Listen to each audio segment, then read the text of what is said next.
만일 죽은 자들이 도무지 다시 살아나지 못하면 죽은 자들을 위하여 세례를 받는 자들이 무엇을 하겠느냐? 어찌하여 그들을 위하여 세례를 받느냐? 또 어찌하여 우리가 언제나 위험을 무릅쓰리요? 형제들아, 내가 그리스도 예수 우리 주 안에서 가진 바 너희에 대한 나의 자랑을 두고 단언하노니 나는 날마다 죽노라. 내가 사람의 방법으로 에베소에서 맹수와 더불어 싸웠다면 내게 무슨 유익이 있으리요? 죽은 자가 다시 살아나지 못한다면 내일 죽을 터이니 먹고 마시자 하리라. 속지 말라.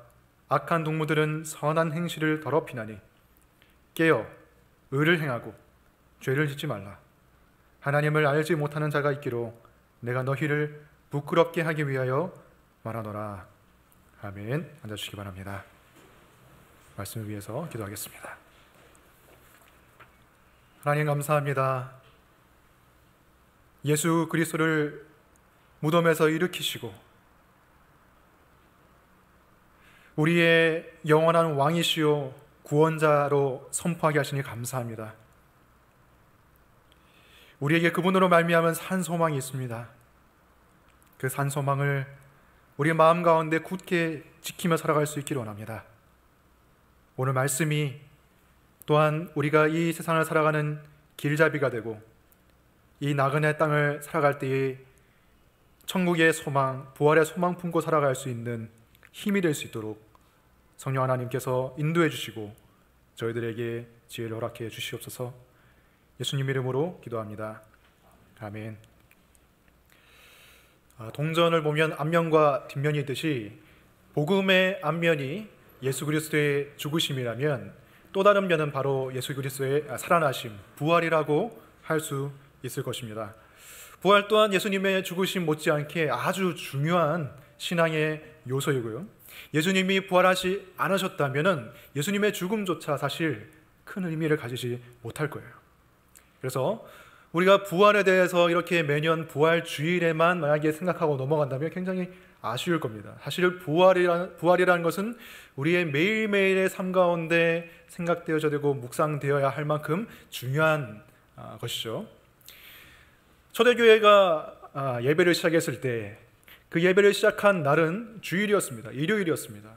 유대교회의 토요일이 아니라 안식일이 아니라 일요일에 모여서 예배를 한 이유는 그날이 예수님이 부활하신 날이었기 때문이죠. 그만큼 부활이 중요한 것이고 매주일 사실은 부활을 기념하는 날이라고 해도 과언이 아닐 거예요. 하지만 우리가 그 부활의 중요성과 그 부활의 소중한 만큼 우리가 부활을 제대로 현실의 삶 가운데 묵상하고 또 소망하며 지내고 있는가? 사실 그렇지 못한 것이 오늘날의 현실입니다. 그 이유가 무엇이 있을까? 제가 생각해 봤을 때 많은 사람들이 부활을 그냥 미래의 일로만 생각하고 현실의 나와 현실의 삶과 무슨 연관이 있나 잘 연관짓지 못하면서 살아가는 것 같아요. 마치 우리가 통일을 얘기할 때 통일은 미래에 일어날 일이지 현재 우리의 삶과 무슨 상관이 있냐 이렇게 만일에 생각하시는 것처럼 부활도 그런 식으로 생각하는 사람들이 많지 않느냐. 그리고 두 번째로는 부활 자체에 대한 믿음이 흐려지는 것 같습니다. 사람들이 과학을 너무나 맹신하고 이 부활이라는 게 과학적으로 증명이 안 되다 보니까 사람들이 세속화되어서 교회 안에 있는 사람들도 부활에 대한 어떤 미심적인 생각을 하는 사람들이 늘어나고 있지 않은가 생각이 돼요. 그래서 오늘은 이 본문 말씀을 통하여서 크게 두 가지로 알아보도록 하겠습니다. 첫 번째는 부활을 믿을 수 있는 증거가 무엇인가? 우리가 무엇을 통해서 부활이 정말 사실이라고 믿을 수 있는가? 그리고 두 번째로는 부활이 단지 미래에 일어날 일만이 아니라 우리 현재의 삶을 어떻게 변화시켜 나갈 수 있는가? 그 두 가지를 우리가 한번 알아보도록 하겠습니다. 첫 번째, 부활을 믿을 수 있는 이유가 무엇인가? 29절 보겠습니다. 29절 보시면 만일 죽은 자들이 도무지 다시 살아나지 못하면 죽은 자들을 위하여 세례를 받는 자들이 무엇을 하겠느냐? 어찌하여 그들을 위하여 세례를 받느냐? 이 구절은 성경에서 대표적인 난해 구절입니다. 난해 구절은 해석하기 어려운 구절이라는 것이죠. 도무지 이 죽은 자들을 위하여 세례를 받는다는 게 무슨 뜻인가? 우리가 정확하게 해석하기가 굉장히 어렵습니다. 학자들도 정말 수많은 가설들, 수많은 해석들을 내어놓고 있는데 제가 봤을 때는 그 중에서 두 가지 해석을 우리가 받을 수 있는 것 같아요.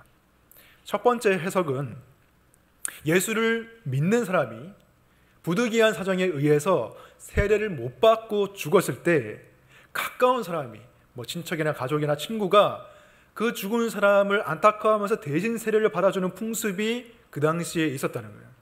물론 이건 잘못된 풍습이지만 이렇게 하면 안 되지만 인간적으로 안타까운 마음에서 죽은 사람들을 기리면서 그 사람을 대신에 세례를 받는 풍습이 있었다는, 행해지고 있었다는 거예요. 민간에서. 두 번째 가능성 있는 해석은 만약에 제가 믿지 않는 사람이라고 합시다. 그런데 제 어머니가 믿는 분이에요. 그래서 그 어머니께서 돌아가실 때에 우영아, 나는 이제 죽어서 천국에 갈 거야. 그리고 난 부활할 거야. 근데 너도 부활해서, 너도 예수님 믿고 세례받고 교회 다니면서 나중에 부활해서 천국에서 우리 다 같이 만났으면 좋겠다 라고 유언을 하시고 돌아가신다면 제가 그 죽은 어머니를 위해서라도, 그 유언을 받들기 위해서라도 교회에 나가보고 복음을 듣고 믿음을 가지고 세례를 받을 수 있겠죠. 그런 의미에서 죽은 자들을 위하여 세례를 받는다고 우리가 해석할 수 있을 거예요. 하지만 정확한 해석이 무엇인지는 우리가 알 길이 많이 없습니다. 그럼에도 불구하고 이 말씀을 통해서 사도 바울이 지금 하고자 하는 내용은, 이야기는 무엇이냐면은, 봐라, 죽은 자들을 위해서 세례를 왜 받기느냐? 부활이 있기 때문에 그런 행동을 하고 있지 않겠느냐라고 지금 말하고 있는 거예요. 그러니까 부활을 믿지 못하는 사람에게 부활을 믿게 만들게 하기 위해서 사도 바울이 설득하고 있는 거예요. 사람들이 그렇게 민간에서 그렇게 행하는 이유가 무엇이냐? 부활이 진실로 있기 때문에, 미래에 부활이 있기 때문에 사람들이 그렇게 하지 않겠느냐라고 말하는 것이에요. 그리고 사도 바울이 이런 얘기를 하는 이유는 고린도 교회 안에 부활이 없다고 생각하는 사람들이 있었기 때문이에요. 설교 관련 말씀에서 12절을 보시기 바랍니다. 고린도전서 15장 12절 보시면, 그리스도께서 죽은 자 가운데서 다시 살아나셨다 전파되었거늘 너희 중에서 어떤 사람들은 어찌하여 죽은 자 가운데서 부활이 없다 하느냐? 죽은 자 가운데서 부활이 없다고 말하는 사람들이 교회 안에 있었다는 거예요. 사실 부활에 대한 믿음이 없이는, 그 고백이 없이는 세례를 받을 수가 없고, 그것이 없이는 교회 일원이 될 수가 없죠. 어떻게 이런 사람들이 교회에 있었을까 생각해 봤을 때 아마도 교회도 이 사람이 있는 곳이다 보니까 허점이 있을 수 있겠죠. 세례를 줄 때 입으로만 그렇게 부활의 믿음을 고백하는 사람에게 세례를 주고 교회의 일원으로 받아들였을 수도 있을 것이고, 그리고 처음에는 부활을 자신이 잘 믿는다고 생각했던 사람도 조금씩 시간이 지나가면서 그 믿음이 변질될 수도 있는 거예요. 믿음이 약해질 수 있는 거예요. 그래서 사도 바울은 교회 안에 그런 예수 그리스도의 부활 또는 신자들의 부활, 이 부활에 대한 믿음이 약해진 사람 또 없는 사람들을 향해서 부활은 정말 있는 것이다, 부활을 믿어야 하는 이유에 대해서 얘기하고 있고 지금 설득하고 있는 거예요. 저는 오늘날도 상황이 그렇게 많이 다르다고 생각하지는 않아요. 교회에 있으면서도 교회 안에서 부활을 정말 참되게 믿지 못하고 있는 사람들이 분명히 있을 거라고 생각합니다. 심지어는 요즘에는 이 자유주의 신학의 영향 때문에 어떤 진보적인 교단에서는 목사조차도 이 부활을 역사적인 사실로 믿지 못하는 사람에게 목사 안수를 주는 교단도 있어요. 그냥 상징적으로 믿는 사람에게 목사 안수를 주는 그런 교단도 있는 것처럼, 오늘날의 현대 교회에 부활을 제대로 믿지 않는 사람이 분명히 있을 수 있다. 하지만 부활이라는 것은 사람들이 믿느냐 믿지 않느냐에 따라서 그 사실이 달라지는 게 아니에요. 부활은 믿든지 안 믿든지 객관적으로 일어난 역사적인 사실이고 변할 수 없는 진리예요. 마치 지구가, 지금 참 웃긴 사람들이 있는데 지구가 평평하다고 믿는 사람들이 있잖아요. 그 사람들이 모임이 있습니다. 막 주장하고 동영상도 만들고 그래요. 굉장히 이상한 걸 믿고 있죠. 근데 그 사람들이 어떻게 믿든지 말든지 지구는 둥글어요. 그게 사실이에요. 그 사람들의 믿음과 상관없이 지구는 둥글다고요. 마찬가지로 부활도 세상 사람들이 어떻게 생각하는지 상관없이 부활은 역사적으로 객관적으로 일어난 일이고 충분히 우리가 증명할 수 있는 그러한 역사적인 사실입니다. 뭐 지구가 평평하다고 믿든지 뭐 어떻게 믿든지 사실 그거는 그 사람들의 운명을 그렇게 좌지우지할 수 있는 것은 아니에요. 그냥 좀 괴짜다, 좀 무식하다 이런 말 들을 수 있지만 부활에 대해서 어떤 믿음을 가지고 있느냐는 그냥 뭐 조금 중요하다, 뭐 조금 더 중요하다 이런 식으로 말할 수 있는 게 아니라 무한히 중요한 겁니다. 왜? 부활은 우리의 현실의 삶을 뒤바꿀 뿐만 아니라 우리의 영원한 운명이 그 부활에 달려있기 때문이에요. 부활은 그만큼 중요한 것입니다. 부활이 사실이 아니라면, 부활이 일어나지 않은 것이라면, 부활이 거짓이라면 우리의 믿음도 헛것이고요, 예수님의 죽음도 헛된 것이에요. 예수님은 그냥 우리가 본받을 만한 인류의 스승으로 생각될 수도 있고, 아니면 유대교를 개혁하려고 하다가 실패한 어떤 그런 호기 어린 그런 젊은 청년으로 생각될 수도 있지만, 부활이 정말 사실이라면, 부활이 정말 객관적으로 일어난 역사적 사실이라면 이야기는 완전히 달라져요. 예수님은 살아계실 때 자신이 그냥 인간이라고 하지 않으셨고 하나님의 아들이라고 말씀하셨고 구원자라고 말씀하셨습니다. 나와 아버지는 하나이다, 동등하다고 말씀하셨어요. 예수님은 자신이 신이라고 주장했어요. 만일 예수님이 부활하지 않으셨다면 그 모든 주장은 무시해도 될 거예요. 그 모든 주장은 그냥 헛소리로 치부려 될 거예요. 하지만 예수님이 정말 부활하셨다면 예수님은 하나님의 아들이고, 예수님은 더 나아가서 하나님 자신이고, 예수님은 그냥 존경할 만한 스승이 아니라 우리의 구원자이고 우리의 왕이신 거예요. 부활은 그렇기 때문에 부활은 선택을 요구하는 것입니다. 여러분, 그렇다면 부활을 믿을 수 있는 이유가 무엇일까요? 우리가 부활을 무엇을 보고 믿을 수 있을까요? 부활에 대한 직접적인 증거가 무엇일까요? 부활에 대한 직접적인 증거는 부활하신 예수님이 이 자리에 나타나시면 돼요. 그게 직접적인 증거입니다. 우리의 눈으로 볼 수 있는 직접적인 증거. 하지만 그러한 일은 예수님께서 재림하기 전까지는 일어나지 않을 일이에요. 그래서 우리는 직접적인 증거는 얻을 수가 없어요. 다만 간접적인 증거는 얻을 수 있는데, 그 간접적인 증거가 우리에게 믿음을 제공할 수 있는 충분한 증거가 되기 때문에 중요한 것이에요. 그 첫 번째 증거가 무엇이냐? 첫 번째는 예수님의 무덤이 비어 있었다는 거예요. 예수님의 시신을 발견할 수가 없었다는 것입니다. 로마 당국은 예수님의 부활을 믿지는 않았어요. 믿지는 않았지만 예수님이 부활할 거라고 말씀을 하셨고, 그리고 제자들이 혹시 예수님의 시신을 훔쳐갈까 봐 그 무덤을 커다란 아주 육중한 바위로 틀어막고, 그리고 그 앞을 로마 병사들이 교대로 밤새도록 지키게 만들었어요. 아무도 훔쳐갈 수 없게끔. 그런데 그럼에도 불구하고 예수님의 무덤은 예수님께서 죽으신 지 3일 만에 텅 빈 채로 발견했단 말이에요. 시신이 사라졌습니다. 로마 당국과 그리고 예수님을 죽이려고 했던 대제사장들의 입장에서는 큰일이 난 거예요. 시신이 사라졌다. 여러분들이 로마 당국과 대제사장들의 무리라면 어떻게 반응을 하시겠어요? 예수님의 시신이 사라졌어요. 어떻게 하면 될까요?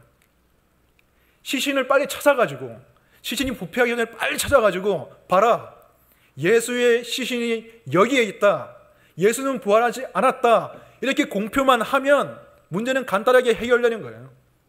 예수의 추종자들이 더 이상 얼씬거리지 않고 다 흩어질 것이고, 예수께서 부활하신다는 어떤 소망도 다 없어질 거예요. 시체만 보여주면 됩니다. 온 병력을 다 동원해가지고 동네를 샅샅이 뒤져가지고 시신을 찾으면 돼요. 찾지 못했어요. 그런데 왜 그렇습니까?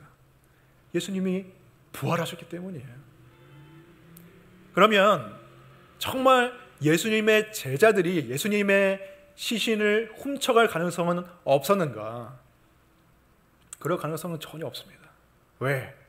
예수님의 제자들은 예수님이 부활할 것을 전혀 기대도 하지 않았고 예수님처럼 자신들도 잡혀가서 죽을까 봐 벌벌 떨면서 있었어요.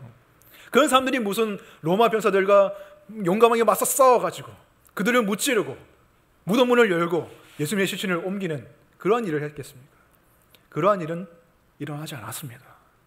오히려 그들이 벌벌 두려워서 떨고 있을 때에 예수님이 그들에게 나타나셨어요. 오늘 설교 관련 말씀에 고린도전서 15장 4절 보겠습니다. 게바에게 보이시고 후에 12제자에게와 그 후에 500여 형제에게 일시에 보이셨나니 그 중에 지금까지 대다수는 살아있고 어떤 사람은 잠들었으며. 예수님은 게바에게 나타났습니다. 게바는 베드로의 히브리식 이름이죠. 베드로는 헬라식 이름이고 베드로에게 나타나시고 그 후에 500여 명의 형제에게 일시에 나타났다고 말하고 있어요. 수많은 부활의 증인들이 생겨났습니다. 이 고린도 전서가 예수님이 죽으신 지 한 20년 만에 쓰여졌어요. 한 22년 정도. 그렇다면 예수님을 봤던 이 500여 명의 사람들, 이 증인들 중에서 고린도 전서가 기록됐을 때 대다수는 살아있을 거라고 바울이 말했습니다. 그래서 바울의 주장이 진짜인지 거짓인지 그 500명한테 찾아가서 물어봐라. 그러면 대답해 줄 것이다. 바울이 지금 그렇게 말하고 있는. 만약에 이 완전 거짓이라면 기독교 자체가 부흥할 수가 없었을 거예요. 그런데 신실한 증인들이 살아있었기 때문에 그들의 증언을 통해서 예수님의 부활이 힘있게 퍼져나간 것입니다. 어떤 사람은 이렇게 말합니다. 500여 명이 그냥 예수님 너무 보고 싶어가지고 예수님 부활하실 것을 이렇게 환상으로 본 게 아니냐, 헛것을 본 게 아니냐. 여러분, 500명이 일시에 똑같은 환상을 볼 수는 없어요. 그런 일이 일어나지 않습니다. 그리고 그 500명 이 사람들도 예수님의 부활을 소망한 적이 없어요. 그런데 예수님이 나타나신 거예요. 이렇게 빈 무덤과 500명이 넘는 증인들이 예수님의 부활을 증거하고 있습니다.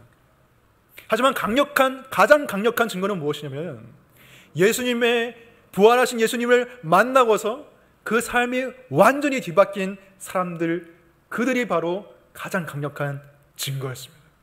베드로가 그랬고요. 도마가 그랬고요. 가장 대표적으로는 사도 바울이 그랬죠.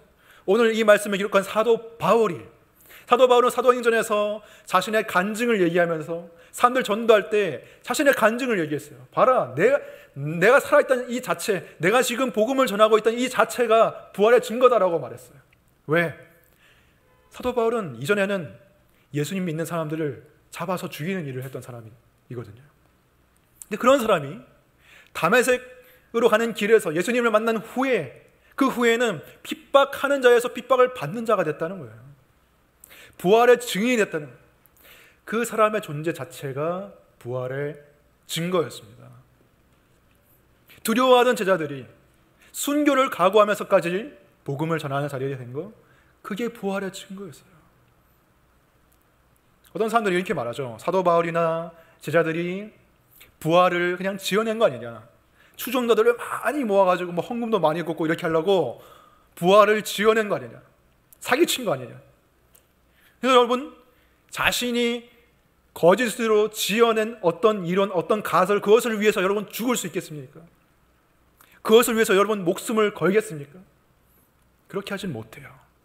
그러나 사도 바울과 제자들은 예수님의 부활을 증거하기 위해서 자신의 목숨을 걸었습니다. 오늘 말씀 30절에도 보시면 사도 바울이 예수님을 만난 이유로, 부활하신 예수님을 경험한 이유로 어떤 삶을 살았는지 알 수 있어요. 또 어찌하여 우리가 언제나 위험을 무릅쓰리요. 언제나 무릎을 위협쓰리요. 부활하신 예수님을 만난 이유로 사도 바울의 삶은 위험에 휩싸였습니다. 항상 부활을 증언하며 다녔기에, 그리고 반대하는 사람들이 너무나 많았기에 언제나 위험을 무릅쓰는 결정을 하면서 살았다는 거예요. 이러한 삶의 변화를 어떻게 설명하겠습니까? 예수님이 부활하셨다는 것 말고는 수많은 사람들의 삶의 변화를 설명할 길이 없어요. 예수님의 부활을 빼고 설명하려면 그거를 믿는 게 더 어려운 일이에요. 어떤 분이 이렇게 말할 수도 있습니다.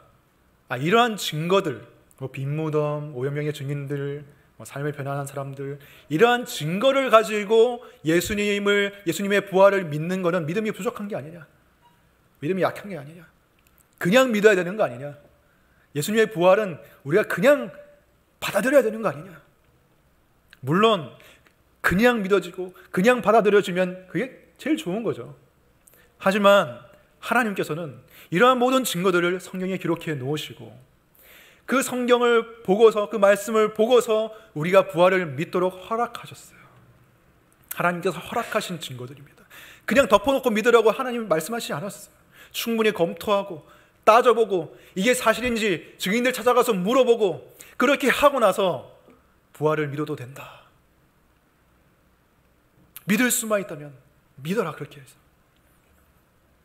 그것을 위해서 복음서의 기자들이 빈 무덤을 기록한 것이고 증인의 이름들을 기록한 것이고 사도 바울이 자신의 간증을 기록한 것이에요. 이걸 보고 믿어라. 여러분, 부활이 정말 사실이라면 부활을 앞에 두고 있는 사람은 중립적으로 살아갈 수가 없어요. 부활은 역사적인 사실이고 정말 그게 사실로 여러분에게 다가온다면 여러분 중립적으로 살 수 없단 말이에요. 그냥 부활하셨네 이렇게 끝나고 말 일이 아니라는 거예요. 지구가 둥근해 이런 것처럼 그냥 끝나고 말 일이 아니라는 거예요. 왜? 예수님이 부활하셨다면 예수님은 온 세상의 왕이시고 우리의 주인이시고 우리의 구원자이시기 때문에 우리는 그 앞에 무릎 꿇어야 되고 그분의 말씀대로 살아야 되기 때문이에요. 그게 부활의 현재적 의미예요. 그래서 사도들은 예수님의 부활을 전하면서 예수님이 부활하셨다, 그분이 왕이시다, 그분이 우리가 복종해야 될 왕이시다, 그분의 통치가 시작됐다, 하나님 나라가 시작됐다, 회개하고 부활을 믿고 하나님의 백성이 되라 라고 전하며 다닌 거예요. 중립은 없는 거예요. 예수님을 왕으로 삼든지 아니면 그 왕을 대적하며 살든지 둘 중에 하나를 택해라. 이게 부활의 참된 메시지였습니다. 그래서 부활은 필연적으로 현재의 삶을 변화하도록 요구하고 있는 거예요. 이제 바울은 31절부터 부활이 현재의 삶을 어떤 식으로 바꿀 수 있는지 말하고 있습니다. 31절 보시면 형제들아, 내가 그리스도 예수 우리 주 안에서 가진 바 너희에 대한 나의 자랑을 두고 단언하노니 나는 날마다 죽노라. 날마다 죽는다. 날마다 죽는 사람은 어떤 사람입니까? 죽음이 두렵지 않은 사람이에요. 왜 죽음이 두렵지 않은가? 부활의 소망이 있기 때문에. 나는 죽어도 다시 살기 때문에 날마다 죽는 삶을 바울이 살았다는 거예요. 톰 크루즈가 출연한 영화 중에서 엣지 오브 투마로우라는 영화가 있습니다. 안 보신 분들도 있을 텐데 이 이야기는 간단해요. 주인공이 이 지구를 침략해오는 외계인이랑 날마다 싸웁니다. 날마다 외계인이랑 싸우면서 날마다 죽어요. 가서 죽으면 근데 시간이 그 전날로 돌아갑니다. 그래서 그 다음날 또 전투를 나가서 열심히 싸우다가 또 죽어요. 처음에는 막 죽음이 막 두려워합니다. 나 죽으면 어떡하지? 너무 아프면 어떡하지? 그래서 막 정말 죽음을 두려워하고 공포에 떨다가 나중에는 막 10번 죽고 100번 죽고 200번 죽고 하니까 두려워하잖아요. 또 죽네. 이렇게 하면서 그냥 죽어버려요. 왜? 다시 살아날 걸 알기 때문에. 사도 바울의 마음이 아마 비슷했을 거예요. 나는 내일 죽을지 모르지만 나는 오늘도 죽으러 가겠다. 왜? 난 다시 살 것이기 때문에. 예수께서 부활하셨기 때문에. 그 믿음으로 바울이 살았다는 거예요. 그 일례로 에베소에서 어떤 고생을 했던 일을 바울이 얘기를 합니다. 32절 보시면 내가 사람의 방법으로 에베소에서 맹수와 더불어 싸웠다면 내게 무슨 유익이 있으리요? 죽은 자가 다시 살아나지 못한다면 내일 죽을 터이니 먹고 마시자 하리라. 에베소에서 바울이 예수님의 부활을 전파했을 때에 복음을 전했을 때 많은 사람들이 그것을 믿었습니다. 심지어 마술사들이 자신이 소중히 여기는 그 책을 다 태워버렸어요. 한 50억 원치 되는 그 책을 다 태워버렸어요. 그만큼 강력하게 복음의 역사가 일어났는데 또 반대급부로 그만큼 강력하게 복음에 대한 거부의 반응도 일어났어요. 왜냐하면 사도 바울이 복음을 전하고 우상을 버리라고 막 전하니까 거기서 믿은 사람들이 평소에 섬기던 그 신상을 막 버리는 거예요. 그 새로 신상을 사야 되는 사람들이 안 사는 거예요. 하나님이, 예수님이 참된 신이니까, 참된 왕이시니까. 그러다 보니까 우상을 만들고 우상을 파는 사람들이 열받았어요. 아니, 우리의 수입이, 우리의 삶이 이 신상에 달려있는데 신상이 안 팔린다. 보니까 이 사도 바울 때문이다. 예수 믿는 사람들 때문이다 하면서 막 들고 일어났어요. 폭동이 일어났습니다. 사람들이 막 아데미의 이름을 외치면서 폭동을 일으키고 연극장으로 막 몰려 들어갔어요. 거기에 사도 바울도 휘말릴 뻔했어요. 휘말려 들어갔으면 사도 바울은 거기서 죽는 거예요. 이런 위험뿐만이 아니라 사도 바울은 수많은 위험과 고난과 고생을 겪었어요. 매도 많이 맞고 돌로 쳐서 거의 죽을 뻔한 적도 있어요. 그러한 고생을 다 겪은 이유, 부활 때문이죠. 부활의 소망 때문이죠. 얼마나 그 고생이 힘들었으면 사도 바울은 맹수와 싸우는 것 같다고 말합니다. 맹수와 싸우는 것 같다. 맹수 싸워보셨습니까? 곰, 사자, 동물원에서 보기만 해도 사실 무섭죠. 호랑이가 이 유리창 앞으로 확 다가오면 깜짝 놀라죠. 맹수와 싸울 수 있는 사람이 없어요. 근데 로마 시대에는 이 맹수와의 싸움이 실제로 일어났습니다. 사도 바울은 그것을 빗대서 지금 설명하고 있어요. 콜로세움 같은 그 원형 경기장에, 큰 원형 경기장에 수많은 사람들이 모여가지고 맹수와 인간의 싸움을 즐겼습니다. 피 터지는 그 싸움을 오락거리로 삼고 스포츠로 삼아서 거기에 막 흥분하며 살았어요. 거기에 출연하는, 싸움에 임하는 검투사들이 있었는데, 여러분이 만약에 그 검투사라면 어떻게 살 것입니까? 여러분이 만약에 그 맹수와 싸워야 되는 글래디에이터라면, 내일 싸워야 된다, 내일 죽을지 모른다, 어떻게 사시겠습니까? 사도 바울은 이렇게 말해요. 부활의 소망이 없는 사람이면 내일 죽을 터이니 먹고 마시자리라. 나 내일 죽는데, 내일 맹수와 싸워서 죽는데 그럼 오늘 하고 싶은 거 다 하고 죽어야지. 뭐 그런 거 많잖아요. 죽기 전에 가봐야 될 맛집, 죽기 전에 먹어봐야 될 음식, 뭐 죽기 전에 가봐야 될 여행지, 이런 데 다 가가지고 내 돈 다 쓰고 오늘 죽으면 끝이니까 최대한의 행복을 내가 이 삶에서 오늘 뽑아내고 내일 죽자, 이런 식으로 살려고 하겠죠. 그게 부활이 없는 삶의 모습이라는 거예요. 이 세상이 전부라고 생각하니까, 내일은 없다고 생각하니까, 죽은 후에 부활은 없다고 생각하니까. 물론 이 자리에 계신 분들 중에서 어차피 내 인생 한번 살고 죽는데 막 살고 죽자, 이렇게 하시면서 맨날 맛집 찾아다니고 맨날 술 먹고 놀고 맨날 뭐 게임하고 이렇게 사시는 분들은 없을 거라고 생각해요. 이 자리에 계신 분들 중에서 혹시 있다면 회개해야 되고, 그런 분들은 없을 거라고 생각하지만 이런 분들은 대다수일 거예요. 매일매일 여러분의 삶의 현장에서 여러분의 주어진 일을 열심히 하고 성실하게 하고, 가정에서 좋은 아빠 엄마 되려고 노력하고, 학교에서 열심히 공부하려고 노력하고, 그렇게 다 노력하면서 성실히 열심히 살고 계실 거라고 저는 생각합니다.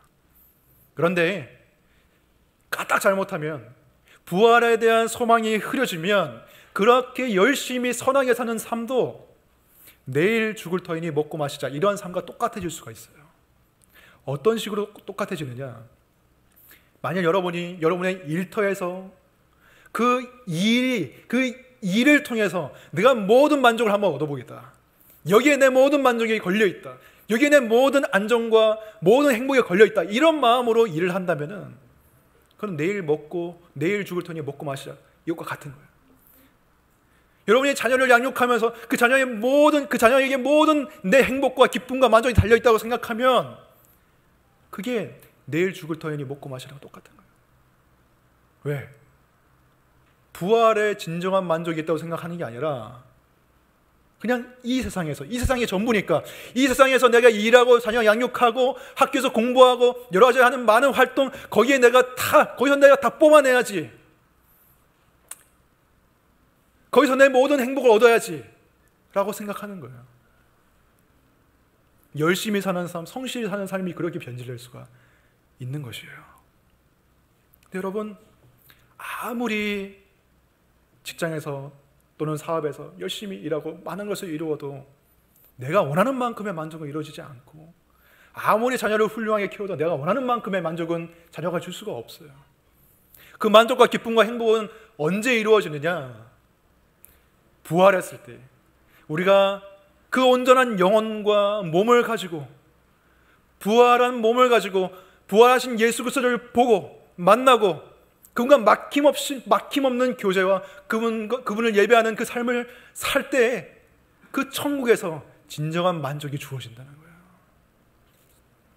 그 진정한 만족이 우리를 기다리고 있다는 거예요. 그래서 우리가 부활해서 천국에 가면 여러분 이런 느낌이 들 거예요. 내가 정말 이곳에 처음 와봤지만 이곳이 정말 나에게 딱 맞는 곳이구나. 이곳이 정말 나에게 줄 행복이 기다리고 있는 곳이었구나. 나는 이곳을 위해서 창조되었구나. 이 느낌이 딱 들 것입니다. 내가 진정한 고향에 돌아왔구나. 이 마음이 느껴질 것이에요. 그리고 진정한 만족, 행복, 기쁨이 거기서 주어질 것입니다.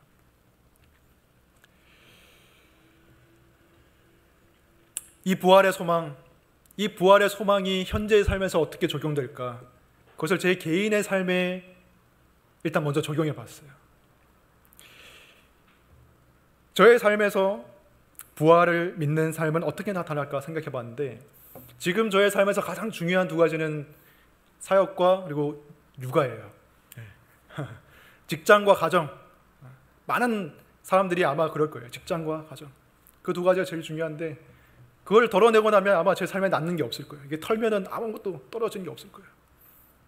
그 두 가지가 제일 중요한데, 일단 사역의 측면에서 내가 이 부활을 어떻게 적용할 수 있을까 생각해 봤을 때, 저도 사역을 하면서 사람들에게 인정받고 싶은 욕구가 있고 사람들에게 칭찬받고 싶은 욕구가 있어요. 그리고 어느 정도의 사람들로부터 인정과 그런 칭찬은 필요하기도 해요. 만약에 아무도 저를 인정해주지 않고 김영 목사 설교한 날이네, 그냥 딴 교회 설교 듣자, 뭐 이런 식으로 돼버리면은 저는 사역을 할 수가 없는 거예요. 어느 정도 인정은 필요해요. 그래도 김 목사 설교할 때, 성경 모임 인도할 때 어느 정도 도움이 되는 면이 있더라, 이런 식으로 인정이 돼야 저도 사역할 수 있겠죠. 하지만 그것을 넘어서서 제가 사람들의 인정에 막 목매달고, 사람들의 인정을 주어지지 않으면 막 우울해하고, 사람들이 조금만 칭찬해주면 막 교만해지고, 이런 식으로 하면 사역이 제대로 되겠습니까? 제대로 안 되겠죠. 하지만 제가 진정한 인정, 진정한 만족, 진정한 기쁨은 사람들에게서 주어지는 게 아니라 저 천국에서 주님 앞에 섰을 때, 부활했을 때 주님께서 잘했다, 착하고 충성된 종아 라고 말하는 그 인정에 내 모든 만족이 있다는 것을 내가 정말 믿는다면 제 사역이 달라지겠죠. 열심히는 하겠지만 사람들에게 휘둘리지 않겠죠. 하나님을 바라보면서 하겠죠. 육아도 마찬가지예요. 요즘 저의 솔직히 말하면 대부분의 기쁨, 대부분의 즐거움은 아이를 보면서 얻는 것 같아요. 별로 웃을 일이 없는데 애가 웃어주면 저도 웃어요. 막 웃고, 아무리 피곤해도 진짜 힘든데도 애가 웃어주고 막 애교 부리고 막 갸우뚱 이렇게 하면은 막 녹아내려요. 너무 좋아요. 사람들이 제 아이를 막 칭찬해주고 예쁘다고 해주면 저도 막 기분이 너무 좋아져요. 그래서 잘해주고 싶고 더 좋은 거 주고 싶고 그런 마음이 생기는데, 그렇다고 해서 제가 딸에게 막 올인해가지고 내가 딸에게서 내 모든 행복을 찾아낼 거야 라고 생각하면은, 열심히는 키우지만 그런 식으로 열심히 키우면은 어떻게 되겠습니까? 나중에는 분명히 실망하게 될 거예요. 어떤 분이 그러더라고요. 지금은 아빠 좋다고 막 달려고 그러지만 나중에는 막 방문 닫고 아이돌 가수 영상 보고 막 그럴 거라고. 그럴 거라고 생각해요. 이 땅에서는 그런 부녀지간의 관계도 완전할 수가 없어요. 만족을 내가 원하는 만큼 줄 수가 없어요. 하지만 부활의 그날을 생각했을 때, 만약에 내가 부활해서 내 딸을 만난다면 거기서는 완전한 사랑의 교제가 이루어지겠죠. 정말 서로 아낌없이 내어주는 그런 완전한 교제, 완전한 사귐, 완전한 기쁨, 완전한 만족이 이 땅에서 누릴 수 없었던 또 다른 차원의 그 교제가 분명히 있을 거라고 생각합니다. 이 땅에서는 그렇게 누리더라도 헤어질 수밖에 없지만 거기서는 헤어짐도 없어요. 진정한 만족과 진정한 기쁨이 거기서 주어진다는 것입니다. 일이 없거나 자녀가 없는 분도 마찬가지입니다. 이 세상에서 여러분이 무엇을 하든지 거기서 여러분이 원하는 만큼, 정말 바라는 만큼 기쁨과 만족을 얻을 수는 없어요. 우리는 그걸 깔고 시작해야 됩니다. 그걸 깔고 바라봐야 돼요. 하지만 진정한 만족이 아예 없는 건 아니죠. 우리를 기다리고 있죠. 하나님이 그걸 안 주시겠다고 하는 게 아니라 이 땅에서는 없지만 부활한 그날에는 하나님이 분명히 주시겠다고 약속하셨습니다. 그 약속을 우리가 어떻게 붙들 수 있느냐? 그 증거가 무엇이냐? 예수님이 부활하셨기 때문이에요. 예수님이 부활의 첫 열매로 살아나셨기 때문에 그를 믿는 우리도 살아날 것이고 천국에 다다를 것이에요. 거기서 우리의 진정한 평안, 진정한 만족, 기쁨이 주어질 것입니다. 33절 말씀 보겠습니다. 바울은 속지 말라, 악한 동무들은 선한 행실을 더럽히나니 라고 말합니다. 악한 동물을 사귀면 선한 사람도 행실이 더러워진다는 거예요. 그렇죠? 여러분이 가까이 많은 시간을 어떤 친구랑 보내면 그 친구가 하는 안 좋은 버릇도 다 따라하게 되죠. 막 다리에 떨면 나도 떨고 이런 식으로 따라하게 됩니다. 마찬가지로 우리 세상에 살면서 우리가 자칫 잘못하면 세상의 풍조를 따라갈 수가 있고 부활이 없다고 생각하는 사람들의 마음을 따라갈 수가 있고 돈을 사랑하는 사람들과 너무 어울리다 보면 나도 돈을 사랑하게 되고 맨날 주식 얘기하는 사람들이랑 같이 있다 보면 나도 막 그렇게 하게 되고 그런 거예요. 물론 주식이 나쁘다는 건 아니고 그걸 조심하라고 말한 겁니다. 부활이 없다, 천국의 소망이 없다고 말하는, 예수의 부활이 없다고 말하는 사람들과 어울리면서 자칫 잘못하면 크리스천들도 그 소망이 사그라들 수가 있다는 거예요. 그래서 바울은 33절 처음에 속지 말라라고 합니다. 속지 말라. 그건 다 거짓말이다. 예수님의 부활은 정말 있었던 일이다. 그리고 당신들도 부활할 것이다. 세상의 이야기에 속지 말라고 말합니다. 그리고 34절에서 깨어있으라고 말합니다. 깨어있으라. 잠자지 말고 깨어있으라. 졸지 말고 깨어있으라. 잠을 자는 사람은 주변에서 무슨 일이 일어나는지 몰라요. 영적으로 잠을 자는 사람은 자신의 영혼 가운데 무슨 일이 일어나고 있는지 모릅니다. 자신이 뭐 죄의 공격을 받는지 유혹에 빠지는지 몰라요. 그걸. 제대로 살고 있는지 몰라요. 위험한 상황에 영혼이 이르렀는데도 그걸 몰라요. 그 영적으로 잠자고 있는 것입니다. 깨어있으라고 말합니다. 깨어 의를 행하고 죄를 짓지 말라. 하나님을 알지 못하는 자가 있기로 내가 너희를 부끄럽게 하기 위하여 말하노라. 사도 바울은 대놓고 말하고 있어요. 지금 잠자고 있는, 지금 속고 있는 너희들, 내가 너희를 부끄럽게 하기 위해서 이 말을 쓴다. 좀 부끄러웠으면 좋겠다. 그 말에 저는 이렇게 들립니다.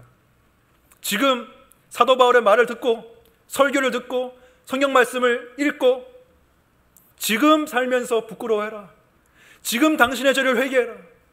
지금 당신의 삶을 바꿔라. 그렇지 않으면 부활해서 주님의 심판대 앞에 섰을 때 그때 어마어마한 부끄러움을 당하게 될 것이다. 둘 중에 어느 쪽을 택할래? 바울이 그걸 말하고 있는 거야. 지금 부끄러울래? 아니면 나중에 부끄러울래? 성경에서 깨어있으라고 말할 때 항상 세트로 나오는 것은 심판에 대한 얘기입니다. 예수님께서도 마태복음 25장에서 깨어있으라고 말하면서 말씀하신 비유 세 가지가 열처녀 비유, 달란트 비유, 그리고 양과 염소를 심판하는 비유예요. 다 심판에 대한 것이에요.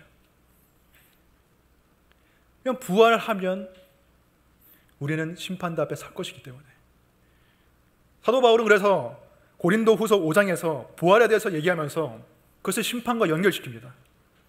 10절 말씀 보시면, 고린도 후서 5장 10절 말씀 보시면, 이는 우리가 다 반드시 그리스도의 심판대 앞에 나타나게 되어 각각 선악간에 그 몸으로 행한 것을 따라 받으려 함이라. 여기서 우리가 누구입니까? 우리는 믿지 않는 사람들 뜻하는 게 아니에요. 믿는 사람들 뜻하는 거예요. 사도 바울을 포함해서 사도 바울의 메시지를 받고 있는 고린도 교인들이 우리예요. 우리도 부활하면 주님의 심판대 앞에 서서 각각 자신의 몸으로 선악간에 행한 것을 심판받게 될 것이다.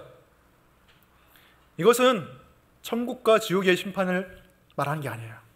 왜? 천국과 지옥의 심판은 우리의 행위로 판별되는 게 아니기 때문이죠. 예수 그리스도에 대한 믿음으로 천국과 지옥행은 갈리는 것이지 우리의 행위로 갈리는 게 아니에요. 하지만 상급에 대한 심판은 우리의 행위에 따라 달라지는 것이에요. 얼마나 그 사람이 평소에 깨어있고 속지 않고 의를 행하고 죄를 짓지 않기 위해 노력했는가, 얼마나 사랑을 행했는가, 그 행위에 따라서 어떤 사람은 상을 많이 받고 어떤 사람은 상을 작게 받거나 아니면 아예 없거나 그렇게 된다는 것입니다. 근데 어떤 분들은 이렇게 생각할지 몰라요. 아니 어차피 천국에는 다 가는 거 아닙니까? 천국에만 가면 되지. 천국에 가면 모든 게 다 행복할 텐데 상을 받고 안 받고가 뭐 그렇게 중요합니까? 학교 졸업할 때도 수석 졸업하는 건 뭐 좋지만 그냥 학점 겨우겨우 채워가지고 F 몇 개 있어도 CD 이런 거 있어도 학점 조금 채워가지고 간신히 졸업하는 거 그래도 졸업하고 똑같은 거 아닙니까? 뭐 이렇게 말하는 사람도 있을지 몰라요. 하지만 여러분, 물론 천국 가면 행복하겠죠. 정말 더할 나위 없이 행복할 것입니다. 하지만 우리가 사도 바울의 얘기를 한번 들어봐야 돼요. 사도 바울은 어떻게 생각하고 있냐? 왜? 사도 바울은 우리보다 영적인 세계에 대해서 좀 더 많이 알고 있었잖아요. 사도 바울은 그 심판의 날을 두려워했습니다. 고린도후서 5장 11절 보시면 우리는 주의 두려우심을 알므로 사람들을 권면하거니와. 하나님을 두려워함으로 이 세상을 살아야 된다고 말합니다. 하나님을 경외할 줄 알아라. 그 앞에서 떨 줄 알아라. 그것을 위해서 사도 바울은 권면한다고 말해요. 제발 두려워하며 살아라. 그리고 사도 바울은 상급을 잃어버릴 거에 대한 큰 두려움을 가지고 살았어요. 고린도전서 9장 27절 보시면 내가 내 몸을 쳐 복종하게 함은 내가 남에게 전파한 후에 자신이 도리어 버림을 당할까 두려워함이로다. 여기서 버림당한다는 뜻은 지옥에 간다는 뜻이 아니라 상급을 못 받는 신세가 될까 봐 두렵다 이 말이에요. 즉 다 같이 운동 경기에 참여했는데 어떤 사람은 상 받고 어떤 사람은 상 못 받고 실격할 거 아니에요. 버림받을 거 아니에요. 자신이 그런 상황에 놓일까 봐 두렵다. 주님의 심판대 앞에 섰을 때 부끄러움을 당할까 봐 두렵다고 말하고 있습니다. 그 부끄러움을 면하기 위해서 사도 바울은 이 삶 속에서 자신의 몸을 쳐서 복종시킨다고 말해요. 마치 올림픽을 준비하는 운동선수들이 매일매일 절제하고 고된 훈련을 감내하듯이 몸을 쳐 복종시키듯이 자신도 그렇게 한다고 말해요. 우리는 부활한 뒤에 예수님의 보좌 앞에서 어떤 식으로 심판을 받을지 우리는 자세히 알지를 못합니다. 그 과정이 어떤 차례로 이루어질지 아니면 상이 무엇일지 부끄러움은 우리가 얼마나 느낄지 우리가 아는 것은 별로 많지 않습니다. 하지만 우리가 이 땅에서 경건하게 살 만큼의 정보는 우리가 다 가지고 있어요. 사도 바울을 보십시오. 사도 바울은 부끄러운 시대가 될까 봐 두려워했습니다. 그러면 우리도 두려워하는 게 맞지 않을까요? 상급을 받지 못할까 봐 두려워하는 게 맞지 않을까요? 근데 어떤 사람은 이렇게 말할지 몰라요. 아니 두려움은 선을 행하는 올바른 동기가 아닙니다. 두려움을 가지고 행하는 것은 하나님이 원하시지 않습니다. 하나님의 구원에 감사하면서 사랑과 기쁨과 자원하는 마음으로 해야지 왜 두려운 마음으로 합니까? 맞는 말입니다. 그게 베스트죠. 하지만 하나님을 두려워하지 않고 죄를 지으며 사는 것보다 깨어있지 않고 사는 것보다 두려워하면서 깨어서 의를 행하고 죄를 짓지 않는 게 더 좋은 삶입니다. 그리고 사도 바울의 심정에 두려움만 있지는 않았어요. 사도 바울은 상에 대한 기대와 설렘을 가지고 살았어요. 이제로부터는 나를 위해 의의 면류관이 준비되어 있다. 그 설렘을 가지고 살았습니다. 올림픽에 출전하는 선수들도 두려워하지만은 않죠. 실격할까 봐 두려움도 있지만 내가 지금 몸을 쳐서 복종시키고 내가 끼어서 정말 연습하고 훈련하면 그날에 나는 정말 국가를 부르면서 내 손을 가슴에 얹고 메달을 걸고 영광을 누릴 수가 있겠지. 이 설렘, 이 떨림을 가지고 사도 바울이 살았다는 거예요. 우리도 두려움과 떨림과 그 설레는 마음으로 이 세상을 살아야 되겠죠. 상급을 바라는 것은 율법주의가 아닙니다. 율법주의는 자신의 행위로 구원을 얻어내려고 하는 것이죠. 하지만 상급은 자신의 행위에 달려 있는 거예요. 사도 바울과 예수님도 상급을 바라면서 선을 행해라 수없이 말씀하셨습니다. 문제는 이 세상이 주는 상을 바라는 것이 문제지, 그래서 이 세상의 눈치를 보면서 살아가는 게 문제지, 하나님이 주실 그 상을 바라면서 소망하면서 사는 것은 그 문제가 되는 게 아니에요. 오히려 권해야 되는 거예요. 상을 바라라. 상을 바라고 달려가라. 우리가 그렇게 살아야 되는 것입니다. 그러면 누가 상을 받을 사람입니까? 저같이 목회자나 아니면 오지에서 선교하시는 분이나 그러한 분들만 상을 받겠습니까? 아니죠. 예수님께서는 마태복음 10장 42절에서 말씀하셨습니다. 작은 자 중 하나에게 냉수 한 그릇이라도 주는 자는 결단코 상을 잃지 않을 것이다. 더위에 지쳐 힘들어하는 그 사람에게 냉수 한 그릇이라도 내미는 사람은 결단코 상을 잃지 않을 것이다. 그 작은 행위라도 하나님의 사랑을 담아서 하는 자에게는 상이 있을 거라고 말씀하셨어요. 반대로 아무리 사람들 보기에 휘황찬란하고 위대한 업적을 세우는 것 같고 그런 사람이라 할지라도 주님 앞에 갔을 때 상을 못 받고 쫓겨날 수도 있어요. 마태복음 7장 22, 23절 보시면 예수님께서 말씀하셨습니다. 그날에 많은 사람들이 나더러 이르되 주여 주여 우리가 주의 이름으로 선지자 노릇하며 주의 이름으로 귀신을 쫓아내며 주의 이름으로 많은 권능을 행하지 아니하였나이까 하리니 그때 내가 그들에게 밝히 말하되 내가 너희를 도무지 알지 못하니 불법을 행하는 자들아 내게서 떠나가라. 아무리 사람들 보기에 부러워할 만한 일을 한 사람이라 할지라도 하나님 앞에 상급이 없을 수 있습니다. 아무리 큰 일을 해도 그게 다 자신의 영광을 위해서 아무런 사랑 없이 한 것은 상이 없다. 하지만 아무리 작은 일이라도 큰 사랑을 담아서 하면 상급이 있다는 것입니다. 그리고 그 상급마저도 하나님의 은혜입니다. 상급은 하나님의 은혜예요. 우리의 행위에 달려있지만 그것조차 은혜예요. 왜? 사실 우리가 당연히 해야 할 일인데 하나님이 상급을 주시기 때문이에요. 우리는 구원받았기 때문에, 아니 그 이전에 우리는 하나님의 피조물이기 때문에 하나님 명령대로 살 의무가 있습니다. 그 의무대로 다 했다고 해서 우리가 하나님 앞에 상을 요구할 수가 있겠습니까? 없어요. 하지만 하나님이 은혜로 상을 주시는 거예요. 그것이 은혜 위에 은혜입니다. 구원받은 은혜도 감사한데 잘했다고 상급까지 주시는 거예요. 부모의 마음이죠. 자식이 부모에게 효도하는 건 당연한 일이지만 부모는 잘했다고, 더 잘하라고 상을 주는 거예요. 그게 하나님의 마음이에요. 하나님 말씀대로 사는 건 당연한 일이지만 더 힘내라고, 천국까지 더 힘내서 오라고 하나님 상 주시는 거예요. 그런 의미에서 바울은 15장 58절에서 이렇게 말합니다. 그러므로 내 사랑하는 형제들아 견실하며 흔들리지 말고 항상 주의 일에 더욱 힘쓰는 자들이더라. 이는 너희 수고가 주 안에서 헛되지 않은 줄 알미라. 여러분의 수고가 헛되지 않을 것입니다.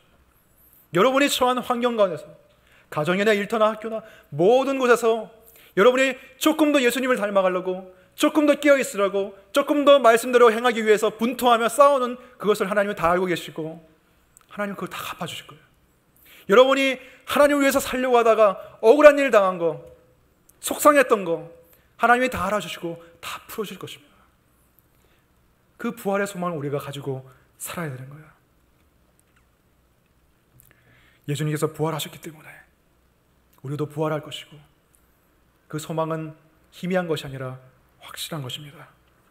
여러분이 부활 소망 없이 이 땅에서 올인하고 이 땅의 삶에 전부를 건다면 그 걸었던 것도 다 잃어버릴 것이고 세상 이 부활의 상급도 잃어버릴 것입니다. 하지만 부활의 상급을 바라보면서 이 땅에 살아간다면 이 땅에서도 마음의 평안을 누릴 것이고 그리고 부활의 상급도 얻을 것입니다. 그러한 부활의 소망을 품고 이 땅을 살아가는 저 여러분이 되시길 축원합니다. 기도하겠습니다.